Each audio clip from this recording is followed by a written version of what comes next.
So Sunday ஒரு early morning.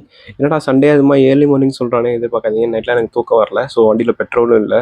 சரி எங்கேயாவது கிளம்பலான்னு சொல்லிட்டு காலைல நான் வண்டி எடுத்துகிட்டு கிளம்பிட்டேன். ஸோ நான் வேக்கப் ஆனதும் 4 மணி. அந்த டயத்தில் வந்து எங்கள் ஊரில் எங்கேயும் பெட்ரோல் பங்க் திறக்க மாட்டாங்க. 6 மணி தான் திறப்பாங்க. சரி போகிற வழியிலாம் பெட்ரோல் பங்க் எங்கே இருக்கோ அங்கே போடலாம்னு சொல்லி நான் வண்டி எடுத்து கிளம்பியாச்சு.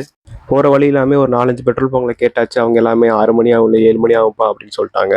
கரெக்டாக ஒரு 6:05க்கு ஒரு பெட்ரோல் பங்க் ஓப்பனில் இருந்துச்சு. சரின்னு சொல்லிட்டு நம்ம 100 ருபீஸ் பெட்ரோல் அடிச்சுட்டு, பட் நான் எப்பவுமே பெட்ரோல் போகிறது பியூர் ஃபார் ஷியூர் பாரத்தில் தாங்க. சரி எமர்ஜென்சிக்கு இந்தியன் பெட்ரோல் பங்கில் போட்டால் தப்பு இல்லை. நீங்கள் எந்த பெட்ரோல் பங்கில் போடுங்க கமெண்ட் பண்ணுங்கள்.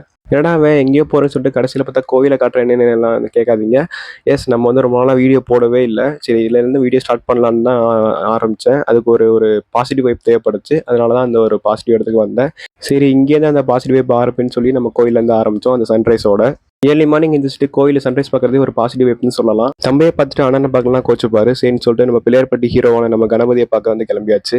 அவரையும் பார்த்துட்டு நம்ம சேனலுக்கும் நம்ம சப்ஸ்கிரைபர்ஸ்க்கும் ஒரு பிளெஸிங் வாங்கிட்டு அன்னைக்கு டேவே ஒரு பாசிட்டிவ் வைப்போட அன்னைக்கு டேவே ஆரம்பித்தோம். இப்போ நம்ம போன 2 பிளேஸுமே காரைக்குடி வந்தால் கண்டிப்பாக எல்லாம் விசிட் பண்ண வேண்டிய ஒரு டூரிஸ்ட் பிளேஸ் தான். கண்டிப்பாக நீங்களும் காரைக்குடி வந்தீங்கன்னா ஒரு விசிட் பண்ண வேண்டிய ஒரு டூரிஸ்ட் ஸ்பாட்னே சொல்லலாம். By from MK.